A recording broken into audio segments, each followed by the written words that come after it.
Welcome back दोस्तों। तो मैं आप सभी के लिए थ्रोन ऑफ स्टील के लेटेस्ट एपिसोड की फुल वीडियो के एक्सप्लेनेशन के साथ हाजिर हो चुका हूं। और अगर आप सभी लोगों ने अभी तक हमारे चैनल को सब्सक्राइब नहीं किया है तो डू सब्सक्राइब, और सब्सक्राइब करने में 1 सेकंड का भी समय नहीं लगता, तो प्लीज डू इट। साथ ही साथ इस एपिसोड में भी आपको बहुत ज्यादा मजा आने वाला है। तो हर वीडियो में कहता है कि इस एपिसोड में मजा आएगा, इसमें ऐसा क्या है? तो मैं आपको बता देना चाहता हूँ कि इस एपिसोड में जो तीनों के डीमन गॉड होते हैं, यानी कि extreme demon God, bulb demon God, साथ ही साथ फायर डीमन गॉड, आज यहाँ पर हाउचेन के हाथों मरने वाले हैं। और इस एपिसोड में आपको हाउचेन की सबसे स्ट्रॉन्ग पावर के बारे में पता चलेगा। साथ ही साथ तभी जब पूरी की पूरी फाइट समाप्त हो जाएगी तो वहां पर कौन आ जाएगा? Demon Lord. मतलब ये एपिसोड कितना ज्यादा इंटरेस्टिंग है, आप इसी से अंदाजा लगा सकते हैं। बिना किसी टाइम को वेस्ट करते हुए हम अपने एक्सप्लेनेशन को स्टार्ट करते हैं। तो इस एपिसोड की स्टार्टिंग में उसी सीन से होती है जहाँ से हमारा लास्ट पार्ट एंड हुआ था। यहाँ पर हम ग्रेट एल्डर को देखते हैं जो कि अपने थ्रोन पर बैठकर हाउचेन को कंट्रोल कर रहे होते हैं।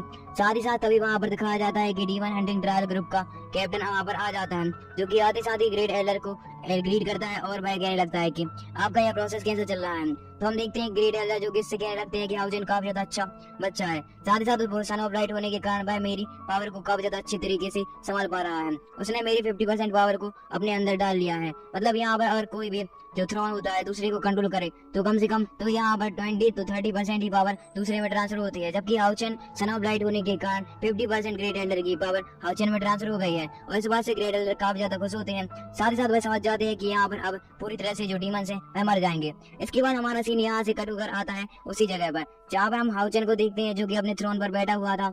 और तभी एक्सट्रीम गॉड जो कि हाउचेन के प्रेशर के नीचे होता है, उसे काफी ज्यादा गुस्सा आने लगता है और वह कहने लगता है कि मैं तुम्हारे हाथों तो कभी भी नहीं मरने वाला हूँ, और साथ ही साथ मैं तुम्हारे सामने अपने घुटनों को नहीं टेकूंगा। और ऐसा कहकर हम देखते हैं कि जो एक्सट्रीम गॉड होता है वह अपनी पावर का यूज करते साथ ही अपने आप को उस प्रेशर से आजाद करा लेता है। और यहाँ पर हम देखते हैं कि जो एक्सट्रीम गॉड था वह अपनी पावर का यूज करते हुए हाउचेन पर कुछ स्लैशिंग अटैक करता है। और हम देखते हैं हाउचेन उसको शील्ड बनाकर रोक देता है। और यदि एक्सट्रीम गॉड हैरानी से फिर से हाउचेन पर अटैक करने के लिए अपने बहुत सारे स्लैशिंग अटैक भेजता है। और हम देखते हैं कि वह स्लैशिंग अटैक जैसे ही हाउचेन को लगने वाले होते हैं कि तभी वहां पर चारों तरफ ब्लास्ट हो जाता है, जिसकी वजह से चारों तरफ धुआं धुआं हो जाने के कारण जो एक्सट्रीम गॉड होता है वह सोचने लगता है कि शायद हाउचेन मार गया होगा। और वह जोर जोर से हंसते हुए कहने लगता है कि क्यों, क्या होगा? और हम देखते हैं कि उस धुआं के पीछे से और कोई नहीं बल्कि हमारा मेन कैरेक्टर हाउचेन ही, जो कि काफी ज्यादा स्टाइल में एंट्री करते हुए आता है सिंहासन से नीचे। और उसे देखकर एक्सट्रीम गॉड काफी ज्यादा हैरान हो जाता है। और यह देखकर जो हाउचेन होता है वह कहने लगता है कि मैं इतने जल्दी तुम्हारे हाथों से तो नहीं मरने वाला हूँ। और हम देखते हैं कि जैसे ही हाउचेन एक्सट्रीम गॉड के पास आता है और एक्सट्रीम गॉड अपने आप को बचाने के लिए बहुत सारी टेक्निकों का यूज करते हुए वहां पर कुछ बर्ड्स ले आता है और उनसे जैसे ही हाउचेन पर अटैक करता है तो इस तरफ हाउचेन उनको चीरते हुए अपने पंच का यूज करते हुए सीधा ही एक बहुत बड़ा जोरदार पंच एक्सट्रीम गॉड को मार देता है। और एक्सट्रीम गॉड उस पंच को खाकर काफी ज्यादा दूर गिर जाता है। और यह देखकर एक्सट्रीम गॉड काफी ज्यादा हैरान हो चुका था, साथ साथ उसकी पावर भी बहुत ज्यादा कम हो चुकी थी। इस तरह हम हाउचेन को देखते हैं जो कि एक्सट्रीम गॉड को छोड़ कर कैप्टन गामा के पास आता है, क्योंकि कैप्टन गामा काफी ज्यादा इंजर्ड हो चुके थे। तभी हम देखते हैं हाउचेन को जो कि कैप्टन गामा के पास आते साथ ही क्या लगता है, कैप्टन क्या आप ठीक है? और उन्हें बार बार उठाने की कोशिश करता है। हम इस तरफ देखते हैं एक्सट्रीम गॉड को जो कि जोर जोर से हंसते हुए हाउचेन को चढ़ाने लगता है। और वह कहने लगता है ये मानवता भी कितनी ज्यादा दयालु होती है, उसने अपने आप को सेक्रीफाइस कर दिया सिर्फ तुम्हें उस सिंहासन पर यानी कि थ्रोन पर बैठाने के लिए। कितनी ज्यादा दयालु है, उसने अपनी जान को पूरी तरह से कुर्बान कर दिया है। और यहाँ पर हम हाउचेन को देखते हैं जो कि बार बार कैप्टन गामा को जगा रहा होता है पर कोई परवाह नहीं पड़ता, क्योंकि यहाँ पर कैप्टन गामा पूरी तरह से ही मर चुके हैं, यानी कि उन्होंने थ्रोन ऑफ स्टील पर बैठाने के लिए हाउचेन को अपने आप का सेक्रीफाइस कर दिया है। अभी हम देखते हैं कि जो हाउचेन होता है उसे कैप्टन गामा की मौत से काफी ज्यादा गुस्सा आ रहा होता है, इसलिए हम देखते हैं कि भाई कैप्टन गामा की बॉडी को वहीं छोड़कर उनसे कहने लगता है कि मास्टर मैं आपको फिर से जिंदा करके ही बताऊंगा। और हम देखते हैं कि हाउचेन अपनी तलवार का यूज करते हुए वहां पर सीधा ही अटैक करने के लिए चला जाता है एक्सट्रीम गॉड पर, जहाँ पर एक्सट्रीम गॉड हाउचेन के अटैक को डिस्ट्रॉय करने के लिए अपने बहुत सारे विंग्स को वहां पर लेकर आता है। पर हाउचेन उन्हें काटते हुए सीधा ही एक्सट्रीम गॉड के पास पहुंच जाता है। और इस तरफ हाउचेन और एक्सट्रीम गॉड के बीच में काफी ज्यादा आइकॉनिक लेवल की फाइट होने लगती है, जहाँ पर हाउचेन अपनी तलवार का यूज करते हुए एक्सट्रीम गॉड पर भारी पड़ रहा था। और एक्सट्रीम गॉड भी हाउचेन के अटैक को नलीफाई करने के लिए अपने बहुत सारे इंसेक्ट को वहां पर हाउचेन की तरफ भेज देता है, पर हाउचेन तो उस पर कोई प्रभाव नहीं पड़ता और उनको डिस्ट्रॉय करते हुए एक्सट्रीम गॉड पर भारी पड़ने लगता है। इस तरह हमें दिखाया जाता है कि हाउचेन वहां पर अपनी एक बहुत ज्यादा पावरफुल टेक्निक जिसका नाम था थ्रोन ऑफ ड्रैगन आर्ट, और उसका यूज करते हुए जैसे ही एक्सट्रीम गॉड पर अटैक करने के लिए आता है तो यहाँ पर हम एक्सट्रीम गॉड को देखते हैं जिसकी फटके हाथ में आ चुके थे। और जो स्पिरिचुअल ड्रैगन होते हैं वह सीधा ही जाकर एक्सट्रीम गॉड को लग जाते हैं। और यहाँ पर एक्सट्रीम गॉड को जैसे ही वह दोनों ड्रैगन लगते हैं तो वहां पर उसकी पावर बहुत ज्यादा कम हो जाती है। साथ ही साथ यहाँ पर एक्सट्रीम गॉड काफी ज्यादा इंजर्ड भी हो चुका था और यहाँ पर उसका एक हाथ भी पूरी तरह से कट चुका हुआ होता है। और इसी का मौका पाकर एक्सट्रीम गॉड वहां से भागने का जैसे ही ट्राई करता है तो इस तरह हम देखते हैं कि जो सीमा सियान और बाकी सारे हाउचन के टीममेट होते हैं वह इस फाइट को देख रहे होते हैं। पर तभी हमें दिखाया जाता है कि जैसे ही जो एक्सट्रीम गॉड होता है वह हाउचन के अटैक को नैलिफाई ना कर पाने के कारण वहां से भागने लगता है तो हाउचन भी उसका पीछा कर रहा था और हाउचन को वह मिल भी जाता है। इसलिए हाउचन फिर से अपनी तलवारों का यूज करते हुए सीधा ही अटैक कर देता है एक्सट्रीम गॉड पर। जहाँ पर जैसे ही वह अटैक एक्सट्रीम गॉड को लगने वाला होता है कि तभी एक्सट्रीम गॉड अपनी आप की जान को बचाने के लिए वहां पर अपने आप की शरीर को डिसअपियर कर देता है, जिसकी वजह से हम देखते हैं कि उसका जो शरीर होता है वह कुछ इंसेक्ट में बढ़कर आसपास जाने लगता है। और यह देखकर हाउचन उससे कहने लगता है कि मुझसे कब तक भागोगे, मैं तुम्हें आज कैप्टन गामा की मौत का बदला लेकर ही रहूंगा। और ऐसा कहकर हाउचन फिर से उसका पीछा करने लगता है। इस तरह हमें एक्सट्रीम गॉड को दिखाया जाता है जो कि हाउचन से बचते बचाते भाग रहा होता है और तभी वह एक जगह पर भी पहुंच जाता है जहाँ पर हम देखते हैं कि वह जैसे ही अपने आप के कटे हाथ को देखता है तो उसे वह रिपेयर करने के लिए जैसे ही अपनी पावर का यूज करने वाला होता है तो उसका जो हैंड है वह स्पिरिचुअल रूप में तो वापस आ जाता है। पर तभी हम देखते हैं कि वहां पर आ जाता है और कोई नहीं बल्कि सीमा सियान, जो कि आधे साथ ही अपने वेपन का यूज करते हुए एक्सट्रीम गॉड पर भारी पड़ने लगता है। और जैसे ही एक्सट्रीम गॉड पर सीमा सियान का अटैक लगता है तो वह और भी ज्यादा इंजर्ड हो जाता है। साथ ही साथ वह यहाँ पर अपने हाथ को फिर से रिपेयर नहीं कर पाया था और जैसे ही वह सीमा सियान को डॉज करते हुए वहां से भागता है तो उसके पीछे आ जाते हैं टेलीपोर्टेशन अरेना का यूज करते हुए ब्रदर लेन और साथ ही साथ हाउचन की सिस्टर, जो कि आधी साथ ही जैसे ही जो एक्सट्रीम गॉड होता है उसे जैसे ही ब्रदर लेन टच करते हैं तो जो एक्सट्रीम गॉड था वह अपने पंच का यूज करते हुए जो ब्रदर लेन उस पर अटैक तो करता है। पर यहाँ पर एक्सट्रीम गॉड का किसी भी अटैक का असर ब्रदर लेन पर नहीं हो रहा था, क्योंकि आप जानते हैं कि हाउचन ने अपनी पावर का यूज करते साथ ही अपने सभी के सभी वॉरियर्स के ऊपर एक शील्ड क्रिएट कर दी थी। और यहाँ पर एक्सट्रीम गॉड की पावर भी कम थी, इसलिए ब्रदर लेन पर उसके अटैक का असर नहीं हुआ था। और फिर हम देखते हैं कि वहां पर आ जाते हैं हाउचन और सायर, जो कि आधे साथ ही अपनी अपनी तलवार को बाहर निकाल लेते हैं और उसे देखकर एक्सट्रीम गॉड की वैसी ही फटकी हाथ में आ जाती है। पर तभी हमें दिखाया जाता है कि जो सायर और हाउचन होते हैं वह अपने अपने विपरीत दिशा में खड़े होकर बीच में होता है एक्सट्रीम गॉड और दोनों के दोनों ही एक ही वक्त पर एक बहुत ज्यादा अच्छी स्टाइल में सीधा स्लैशिंग टेक्निक का यूज करते साथ ही जो एक्सट्रीम गॉड होता है उसकी जो टुकड़े होते हैं वह करने लगते हैं। यहाँ पर हमें दिखाया जाता है कि हाउचन और सायर अपनी अपनी तलवार का यूज करते हुए बहुत ज्यादा स्पीड में, मैं आपको दिखा नहीं सकता क्योंकि मैंने वीडियो को स्लो कर दिया, पर इतनी ज्यादा स्पीड थी कि एक अगर पलक भी चमक गई तो यहाँ पर एक्सट्रीम गॉड के पूरे टुकड़े हो जाते हैं। और हमें दिखाया जाता है कि वहाँ पर एक्सट्रीम गॉड पूरी तरह से ही मर चुका हुआ होता है और उसके मरने के बाद वहाँ पर आ जाता है एक ग्रीन क्राउन, जो कि आधी सारी कहीं पर जाने लगता है। फिर हमारा सीन यहाँ से कट होकर आता है वुल्फ डीमन गॉड पर, जहाँ पर हम सभी के सभी मैजिशियन को देखते हैं जो कि अपनी अपनी पावर का यूज करते हैं साथ ही उस वुल्फ डीमन गॉड से फाइट कर रहे थे। यहाँ पर हम सायर की मॉम को भी देखते हैं जो कि अपने जो असिस्टेंट्स की टीम होती है उसकी सहायता से जो वुल्फ डीमन गॉड है उसे हराने का ट्राई कर रही होती है, पर वह इसमें नाकामयाब हो जाती है क्योंकि वुल्फ डीमन गॉड की पावर बहुत ज्यादा थी। पर तभी वहाँ पर एंट्री होती है हाउचन की, जो कि सबसे पहले जाता है यू के पास और यू को समझाता है चलो अब रोने का वक्त नहीं है। और ऐसा कहकर यू भी मान जाता है और वह अपने कैप्टन को छोड़कर वुल्फ डीमन गॉड को मारने के लिए निकल जाता है हाउचन के साथ।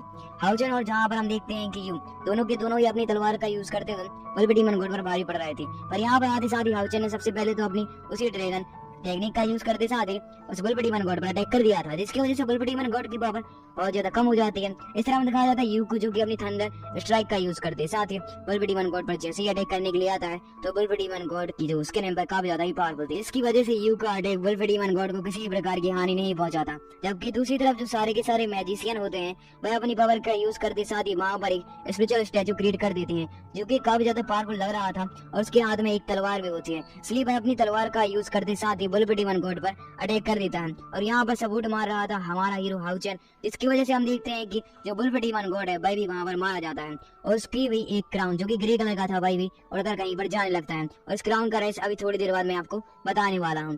फिर हमारा सीन यहाँ से कर आता है फायर डीमन गॉड पर, जैसे कि पता चल गया था कि उसके जो दोनों के दोनों साथी हैं वह मारे जा चुके हैं। और यहाँ पर हम देखते हैं कि वह होली मून के साथ फाइट कर रहा होता है, जहाँ पर होली मून की पावर पहले से ही कम थी, पर जब जो हाउचन है उसने थ्रोन ऑफ सील की सहायता से होली मून की पावर को काफी ज्यादा इंक्रीज कर दिया होता है, जिसकी वजह से यहाँ पर होली मून अच्छी टक्कर दे रहा था फायर डीमन गॉड को। और यहाँ पर हम देखते हैं फायर डीमन गॉड और जो होली मून होते हैं वह एक दूसरे के साथ आइकॉनिक लेवल की फाइट कर रहे थे, जहाँ पर कभी Holi moon fire demon God पर भारी पड़ता है तो फायर डीमन गॉड भी अपनी पावर का यूज करते साथ साले की इतने ज्यादा स्ट्रॉन्ग बॉडी है, एक ही पंच देता है तो होली मून दूर जाकर गिर जाता है।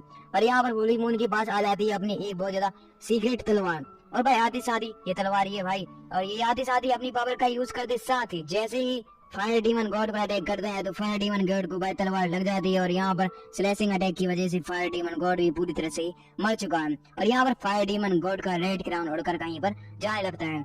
और यहाँ पर हम देखते हैं होली मून को, जो कि काफी ज्यादा इंतजार होता है, पर वह अपनी जनता को यानी कि सारी की सारी सेना को जोश देने के लिए बाहर आता और कहने लगता है हम जीत गए। और यह सुनकर जो सारे के सारे वॉरियर्स होते हैं उनके बीच में एक खुशी की लहर दौड़ जाती है। और हाउ चैन यहाँ पर सारी की सारी टीममेटों को देखकर काफी ज्यादा खुश होता है। साथ ही साथ यहाँ पर हम शायर को भी देखते हैं, जो कि हाउ चैन को सही सलामत देखकर और ज्यादा खुश होती है।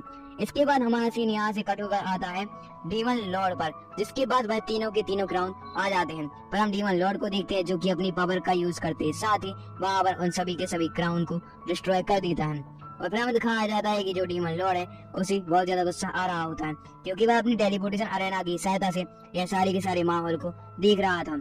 पर तभी उसे जैसे ही गुस्सा आता है तो वहाँ पर वह अपनी एक स्पिरिचुअल पर को क्रिएट डीमन हंटिंग कैंप पर जैसे ही अटैक करता है तो हम देखते हैं कि जो ग्रेट एलर थे, जो कि इस कैंप को पूरी तरह से कंट्रोल कर रहे थे, उनके पास सीधा ही डीमन लॉर्ड का अटैक लग जाता है और यहाँ पर उनका थ्रोन पूरी तरह से डिस्ट्रॉय हो चुका था।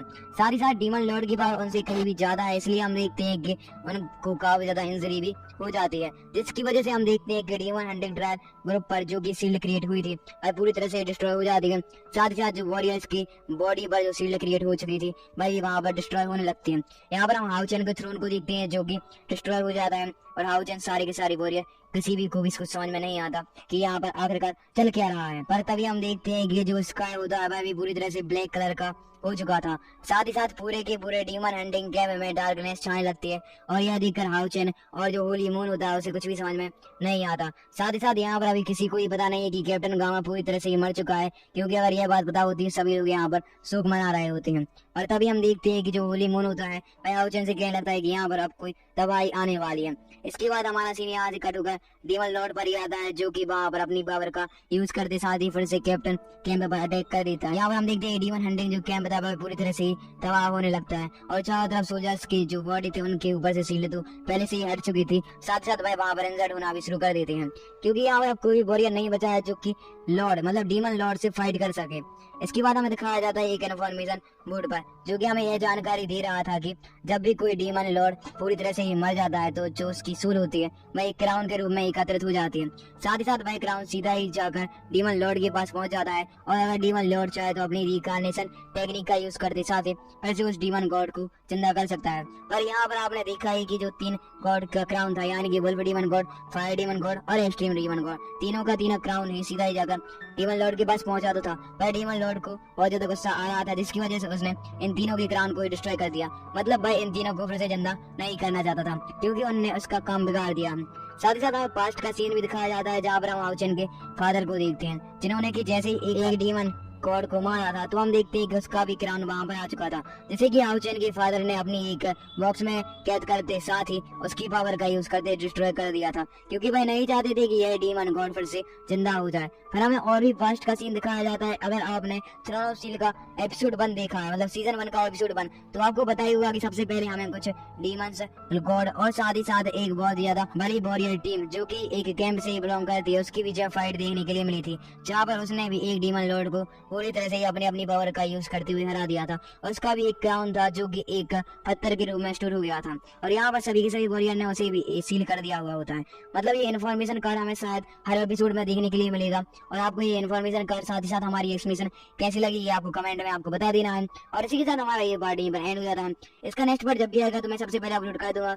साथ ही साथ आप लेफ्ट वाली वीडियो पर क्लिक करके 1 स्टेप टुवर्ड फ्रीडम के लेटेस्ट एपिसोड को वॉच कर सकते हैं, जो कि आज रिलीज हुआ है। मैं 2 घंटे में एंड स्क्रीन पर लगा दूंगा। अगर आपको अभी नहीं दिख रहा है तो आप दूसरी सीरीज भी जाकर वॉच कर सकते हैं। Thank you for watching and keep supporting. मिलते हैं नेक्स्ट वीडियो में। अगर आप सभी लोगों ने हमारे सेकंड चैनल को सब्सक्राइब नहीं किया है तो डू सब्सक्राइब।